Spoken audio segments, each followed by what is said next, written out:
கவரட்டும் போலாம் கேக்குறாமா நம்பி வரை கைவிட மாட்டா அந்த சிவபெருமா நான் சிவபூஜை செய்யாம என்னால ஒரு 8 கூட அந்தான வைக்க முடியாது.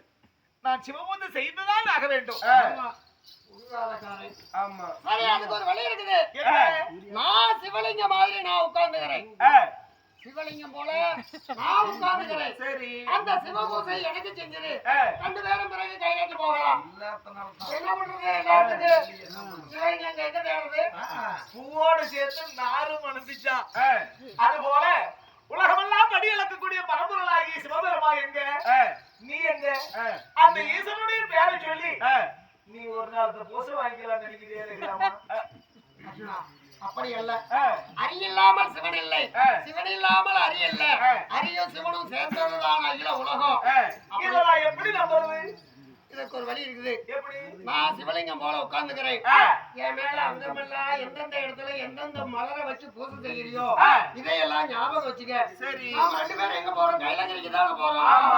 கைலங்கிரியில முதல் வாசப்படியில இருக்கக்கூடிய லிங்கத்துல நீ வச்ச மலரெல்லாம் அடையாளம் தவறாம இருந்தா மாமா சொன்னது உண்மை நம்பு.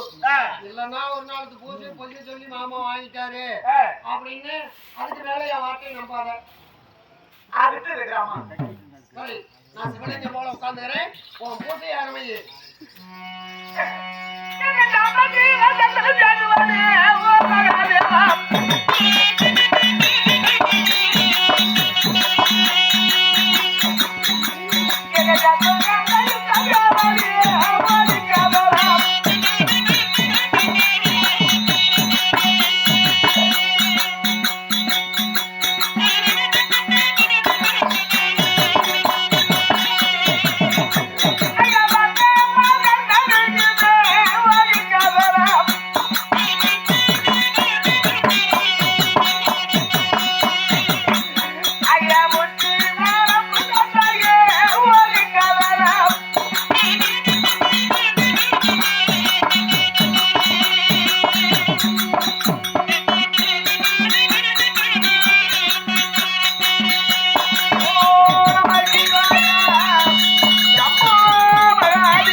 நான் சிவலிங்கம் போல உட்கார்ந்த உடனே அடையாளமா மலரெல்லாம் வச்சு பூஜை செஞ்சிருக்கேன். கைலங்கிரியில வந்து பாரு, அடையாளம் தவறாம இருக்கும். ஆகட்டும், புறப்படுங்க மாமா.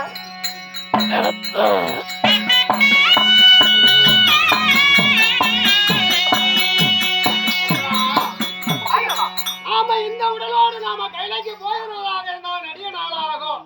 அதனால நாளை உதயாதி காலத்துல 14வது நாள் சண்டை யுத்தம் தொடங்கும். அதற்காக என்ன செய்யணும்? நம்ம இருவருடைய பூத உடல்களையும் பாலைவனத்துல மறைச்சிட்டு தேவகணங்களை இதுக்கு காவல் வச்சுட்டு நம்ம இருவருடைய ஆத்மா மட்டுமே கைலைக்கு போகணும். அப்படி போனாதான் சிவனிடம் வரவாய்க்கு உதயாதி காலத்துல மீண்டும் பூலோகம் வர முடியும். நம்ம இருவருடைய பூத உடல்களை மறைச்சு வச்சுட்டு புறப்படலாம்.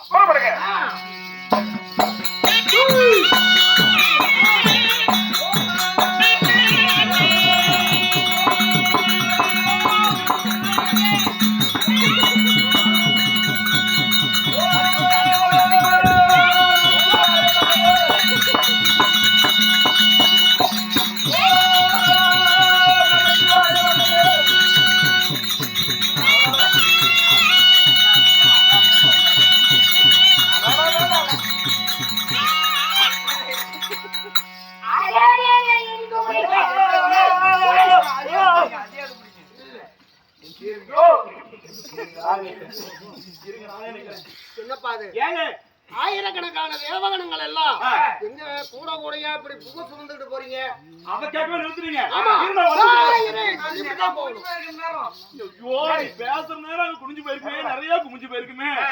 எங்க இந்த பூவெல்லாம் எங்க இருந்து வருது? எதுக்கு இப்படி குவியல் குவியலா மழை பருவதம் போல மலர்லாம் சொல்லுவாங்க. இவரை கேட்கலாம். சொல்லுப்பா சொல்லுப்பா. ஐயா, எதற்காக இப்படி மழை பழுவதும் போல மலர்கள் எல்லாம் கொண்டு வந்து கொட்டம் தெரியுமா? இங்க சிவ பூஜை நடக்கிறது. யாரோ தெரியல பூலோக வாசியா, அவர் பேரு பீமசேனா. சந்திர குலத்தில் பிறந்த பீமசேனாகப்பட்டவன் தவத்திலே, அதுவும் சிவதவத்திலே சிறந்தவர் யார் என்றால் அவன் தான் சிவதலத்தையே சிறந்தவன். பூலோகத்துல செய்யக்கூடிய பூஜையானது அவன் செய்யக்கூடிய சிவ பூஜை மலர்கள் எல்லாம் இங்க கைலங்கிரியில மலை குவியல் போல கொட்டி கொட்டி குமிச்சு போயிருது. நாங்க அள்ளி கொண்டு கொட்டக்கூடிய கனாபுதங்கள் உங்ககிட்ட இவ்வளவு நேரம் பேசிட்டு இருந்து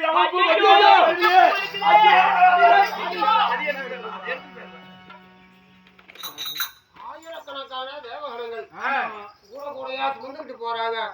பூலோகத்துல நீமே செய்யற பூதா இதெல்லாம் வந்து கையிலக்கு விழு சேருதா? ஆமா எங்க அண்ணன் பூலோகத்துல நீமம் தான் வேற யாரு இருக்காங்க? ஏமாமா எங்க அண்ணன் செய்யக்கூடிய சிவபூஜை மலைபருவம் போல மலர்வு கொட்டுதான். அவன் சிவபக்தனா அப்படிதான் சொல்றாங்க. ஏமாமா எங்க அண்ணன் தண்ணியே வாங்க மாட்டாரு. நான் தண்ணி வாங்குறது பார்த்ததே கிடையாது. பக்கத்துல படுத்த கூட கவிஞ்சி அடிக்குது, அக்கா போய் தோற்படு அப்படின்னு சொல்லுவோம். அவருக்கு சிவபக்தியில் மிகுந்தவனா. பூலோகத்துல எந்த ஒரு மலரை கண்ணுல பார்த்தாலும் இது சிவனுக்கு உகந்த மலர் அங்க போய் சேரணும் அப்படின்னு நினைச்சா போய் சேர்ந்துருமா. அதை விட அவன் குளிச்சதை நீ பார்த்ததே இல்ல. ஆமா மாமா 12 வருஷத்துக்கு ஒரு தடவை தான் நீமும் குளிப்பான். அப்புறம் எப்படி அவருக்கு கடவுள் எப்படி தெரியுமா? அவனுக்குள்ள அவன் இதயத்துக்குள்ள 9 சிவலிங்கம் இருக்குதான். அந்த சிவலிங்கத்தை எல்லாம் எடுத்து வெளியில வச்சுட்டு அதை சுத்தம் செஞ்சு அதுக்கு பூசை எல்லாம் முடிச்சிட்டு அதன் பிறகு தானும் குளிச்சுக்கிட்டு அந்த 9 சிவலிங்கத்தையும் எடுத்து தனக்குள்ள ஐக்கியப்படுத்திக்கிட்டு தான் பிறகு வருவானோ. நானே என் வாழ்க்கையில அவன் குளிச்சதை ஒண்டிக்கிட்டு ஒரே ஒரு நாள் தான் பார்த்தேன். அப்படிப்பட்ட சிவபக்தன் நீமை. இப்ப சொல்லு, பூலோகத்துல சிறந்த சிவபக்தன் யாரு? சிவபக்தன் நான் தான் பெரியவன் இருந்தேன். ஆனா எங்க அண்ணன் தான் சிவபக்தியில மிகுந்தவர். அப்படி எனக்கு புத்தி விட்டுட்டீங்க. அதுக்காக தான் இந்த வழியா கூட்டிட்டு வந்தேன். இந்த கையில பாரு, முதல் வாசப்படியிலே சிவலிங்கம். நீ வச்ச பூவெல்லாம் அடையாளம் இருக்குதா? ஆமா ஆமா வைத்த அடையாளங்கள்லாம் அப்படியே இருக்குது. சரி ஆமா மாமா ஐயும் சிவனும் ஒண்ணு. இது அறியாத வயல மண்ணு அப்படின்னு தெரிந்து கொண்டேன். என்ன மன்னித்து விடுங்கள் மாமா. சரி நாம கைலாகிரி வந்துட்டோம். என்ன இருந்தாலும் நீ நலம் வாங்கினே. தேவர்களான ரகசியம் பேசுவாங்க, தேவர்கள் எல்லாம் ஒன்னா சேர்ந்திருப்பாங்க. அந்த இடத்துக்கு அவர்களுடைய அனுமதி இல்லாம நீ வரக்கூடாது. அதனால என்ன செய்யற, கொஞ்ச நேரம் இந்த வாசப்படியில உட்கார்ந்து மாமா நான் சிவபெருமானோட அனுமதி வாங்கிய பிறகு கூட்டிட்டு போறேன். ஆகட்டும் மாயவா, போய் வாருங்கள்.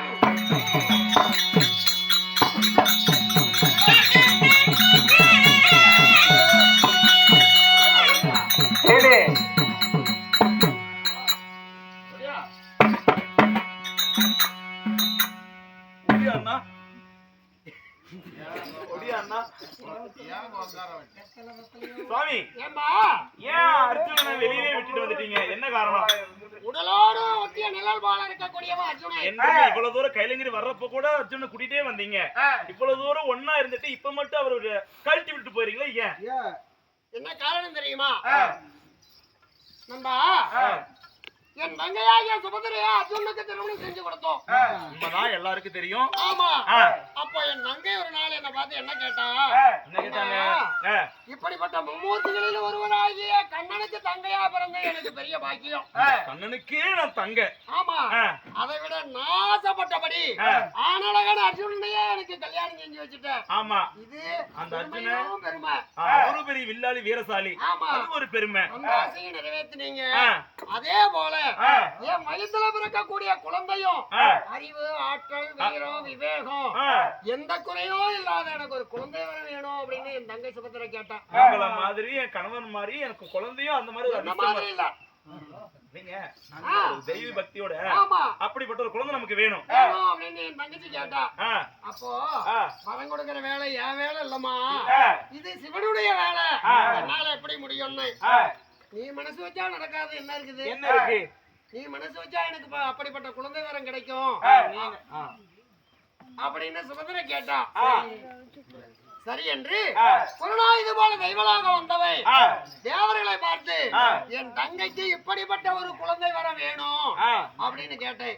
கேட்டீங்க? ஆமா. சரி. ஆனா தேவர்கள் அப்ப என்ன சொன்னாங்கன்னா, இப்படிப்பட்ட எந்த குறையுமே இல்லாத ஒரு குழந்தை வர வேணும்னா இக்குழந்தை வரதுக்காக ஒரு மாமேதையானவர் ஒரு முனிவர் தவஞ்செஞ்சிட்டு இருக்காரு. யாரு? உங்களை பாக்குறீங்க?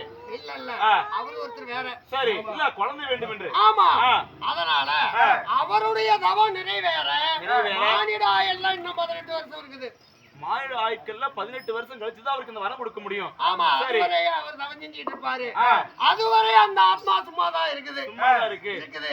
அதை வேணா குழந்தை வரமா வாங்கிங்க அப்படின்னு சொன்னாரு.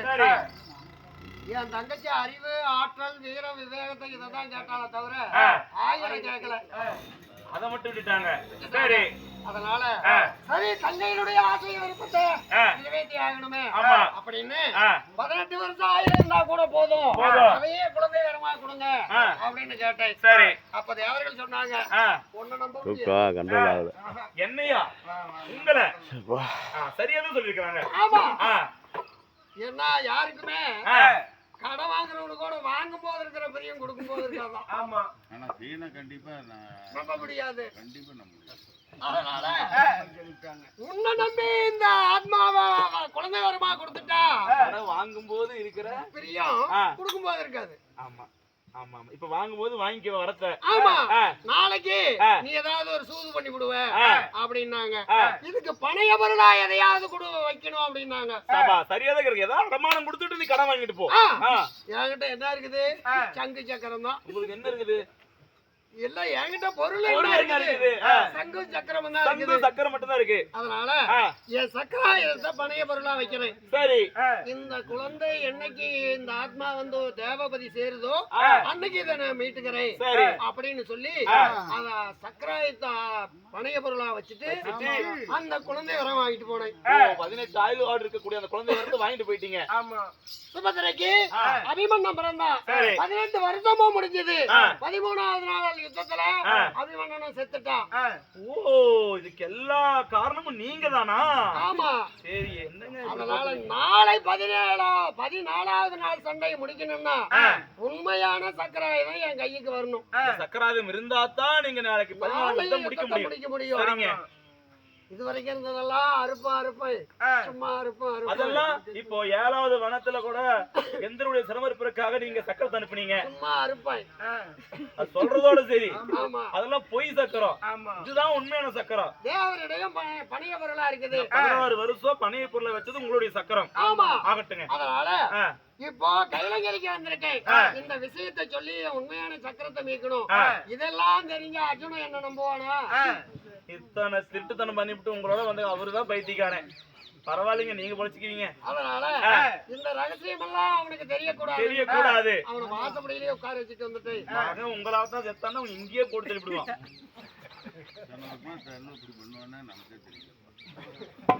அதனால சுவாமி சிவபெருமானே, ஜெகதீஸ்வரா, நானே தான் பேசுகிறேன். ஐயா, அன்றைய சக்கராயத்த பணைய பொருளா வச்சுட்டு என் தங்கைக்கு குழந்தை வரமா அபிமன்னனை வாங்கி போனல, பாரத யுத்தத்துல மடிஞ்சிட்டான். அந்த குழந்தையினுடைய ஆத்மா தேவர்பதி வந்து சேர்ந்துருச்சு. அன்று நான் பணைய பொருளா வச்ச என்னுடைய சக்கராயத்தை திருப்பி கொடுக்க வேண்டும் சுவாமி. அப்படியா? நான் மட்டும் கொடுக்க முடியாது. இன்னைக்கு சகல தேவர்களும் நாங்க எல்லாம் ஆலோசித்து தானே கொடுத்தோம். நான் அவங்களோட ஆலோசித்து தான் கொடுப்பேன். சற்று இறப்பா. அதை விட இன்னொரு விஷயம் சுவாமி, அபிமன்னனுடைய மனைவியாகிய உத்திரகுமார்த்தி இப்ப கர்ப்பமா இருக்கா. நாளை அந்த பொண்ணு வயித்துல ஒரு குழந்தை பிறக்கும்.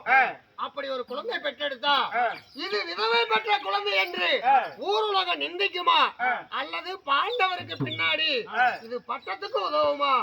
இதையும் தேவர்கள் அறிந்து சொல்ல வேண்டும். ஐயனே, இப்பொழுதே ஆலோசித்து சொல்கிறோம். பார்த்து கலந்துக்கிறது ஏதாவது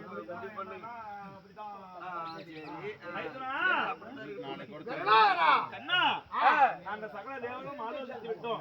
உன்னிடத்திலே பெற்ற சக்கரத்தை பொருளாய் கொடுத்தது நாங்க உனக்கு திருப்பி கொடுத்துருமப்பா. அது மட்டும் அல்லாம உன்னுடைய மகளாகப்பட்ட உத்தரகுமாரி அங்கத்தில் வளர்ந்தல்லவா சிசு, அந்த சிசுவை நாங்க பரிசோதித்து பார்த்தோம். இங்க சகல தேவர்கள் சொல்வார்களும் சரி. அப்படி பரிசோதித்து பார்த்ததுல அந்த குழந்தைய சத்திய வம்சத்தையே நாடாள பிறந்த குழந்தை என்றுதான் பேசுமே தவிர இது விதவை பெற்ற குழந்தையை யாருமே நிந்திக்க மாட்டாங்க. அது நல்ல சிசுதாப்பா, நல்ல கருதான். பாண்டவருக்கு பின்னாடி இது பட்டத்துக்குரிய பிள்ளை. அரசால பிறந்த